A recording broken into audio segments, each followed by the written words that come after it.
What's going on, guys? Welcome to Everything Always. My name is Michael Remen, aka Allfire. So two of the biggest questions left over from the Fantastic Four trailer is what in the world is Reed Richards holding here? Hold that thought for a separate video. And the other is, which planet are we witnessing the destruction of here in this scene? Because obviously with the way that it's depicted, they want us to at least wonder if this is the Fantastic Four's homeworld. And if it is their Earth, presumably the Fantastic Four are on their spaceship, the Marvel 1, watching their own Earth be destroyed. And I don't care what the premise on this plot line is, that would be absolutely traumatizing for our team. Now, I certainly don't think that this is their timeline's Earth, but I do think that we have seen this in the MCU before from an unlikely place, and when you may think there is no connection here that would tie those two together, there actually is a huge connection for the Celestials and Galactus in the comics. We're breaking it all down where we have seen this before, what it means, and how it actually reveals exactly which timeline the Fantastic Four take place in. But first, if you could grab the subscribe button, we do daily Marvel content at the channel.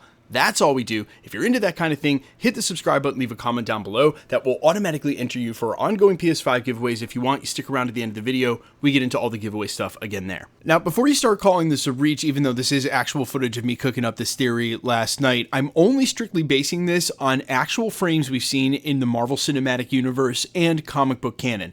On the left, we have the brand new frames from the Fantastic Four trailer where they're witnessing a planet being destroyed. And on the right, you have frames from the Eternals where you have Arishem explaining to Cersei how new Celestials populate the universe and what it looks like for a Celestial to be born from said planet. And the CGI is almost identical on these, down to the circular motion in the middle that we very briefly see in the Fantastic Four footage. What's more, it looks nothing like Galactus actually devouring the planet unless he's been painted out by CGI. He's not even in the frame. Now, you may be naturally asking yourself, what in the world do Celestial Seeds have to do with Galactus? And depending on what timeline we're actually in for the Fantastic Four, it might be quite a bit. In the comic books, the Earth X series, which features Earth 9997, actually reveals Galactus as one of the three main cosmic entities that keep the Celestials in check. And how he does that is by consuming the planets where Celestials have already planted a seed. And we know from our timeline, the 616, that Earth is a prime candidate for a Celestial embryo. And if the Fantastic Four's Earth is anything like our Earth, they may have an embryo as well, which got me thinking this all is lost moment that Matt Shakman indicated is in the film might be Reed Richards and the Fantastic Four realizing that Galactus isn't the real problem. The real problem is that if not by Galactus, the Earth will be destroyed by an emerging Celestial, and that's what we might be witnessing in this scene here as the Fantastic Four are figuring all this out. Now, before you say, well, there's no real evidence that they're doing an Earth X storyline, oh, it gets a lot weirder, because at the end of that storyline, when they successfully call Galactus on behalf of Black Bolt sacrificing himself to use his voice to do it, Galactus shows up, kills some Celestials, and then in the wake of that battle, Reed Richards requests that Galactus removes his helmet, only to reveal that Galactus is Franklin Richards, because after having defeated Galactus, they realized he was necessary to keep the Celestials in check, so he used his ultimate power to forget that he was Franklin Richards and become Galactus. And in the moment when Reed Richards realizes that it's Franklin, he decides not to remind him that he's his son and let him go on being Galactus for the sake of the universe. Absolutely crazy moment from the comics, and one of the indelible bonds that Franklin Richards shares with Galactus, aside from raising him as his actual herald when they were fighting the Celestials in a different storyline.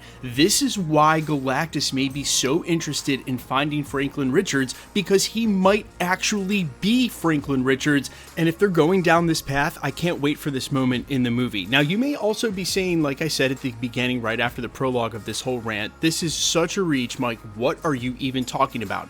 And I would say all of this taken at a whole, okay, maybe a reach to say definitively that this Fantastic Four timeline is Earth X or the 9997 Earth of the Marvel Cinematic Universe. Except for the fact that we know we're getting Shala Ball's Silver Surfer in this movie, and Shala Ball's Silver Surfer is from Earth 9997, the Earth X that this storyline takes place in. So knowing all this, let's go back to those images and really compare.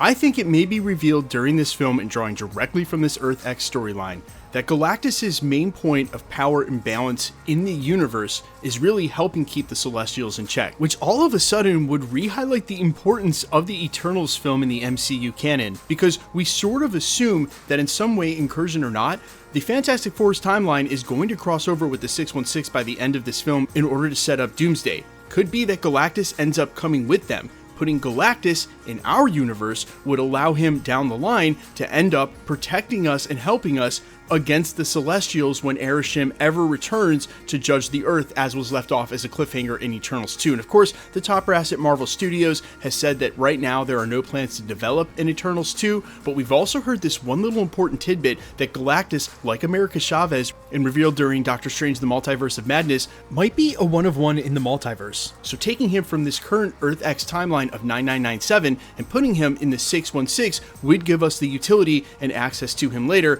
especially if Franklin Richards, and in the future of the MCU, is going to res him as his herald, or even become him like this theory I put forward today. Look, I know it's a crazy one, guys, but there are so many Easter eggs for this, and it's undeniable how much it links to the comics. But you let me know all your thoughts down below, how you feel about any and all of this, and do you feel like maybe it would be just a little too early with Franklin Richards to be introduced as a child and then jumping to him as Galactus? And I know also what you're going to say, how can it be Franklin Richards as a baby, but also Franklin Richards as Galactus? But that wouldn't be as crazy as you think, considering what Franklin Richards has accomplished in the comics as projecting himself as an adult when he was a child. But you guys let me know all your thoughts down below. Quickly, let's get into the giveaway stuff before I let you go. Alright, we are still giving away PS5s at the channel. In fact, we just announced a new group of winners. If you want to be entered to win or for any of the other giveaways here at the channel, all the same rules will always apply. Hit the subscribe button because you need to be a subscriber, then leave a comment down below, and because it's truly random, the more videos you comment on, the better chance you have of winning. Always remember to stay safe on my channel, really any channel on YouTube, and be vigilant. If you should get a comment that looks in any way suspicious, remember anybody can take a content creator's photo, claim to be them. They like to target channels that do giveaways like mine, and really it's all just a ruse to get your information on a third-party app like Telegram or WhatsApp, and then charge you for shipping for a prize that doesn't exist. Guys, no content creator will ever charge you for shipping on a giveaway. Please try to remember that. If you should get a spam comment or anything that looks suspicious in the comments, just report them directly to YouTube. YouTube is really good about cleaning them up, and then they delete the comments they've made across the entire platform. You're doing everybody in the community a service. The best way to keep up with the content has always been to hit the notification bell with all notifications turned on. And as always, if you like today's video, I'd appreciate it if you'd hit the like button. My name's Michael Roman. Find me on Instagram and Twitter at IamFires. You can also find me on all platforms, Spotify, Amazon, wherever you listen to original music under the name All Fires. And while I sincerely appreciate you checking my music out, thanks for checking this channel out. Stick around. We'll be posting again real soon.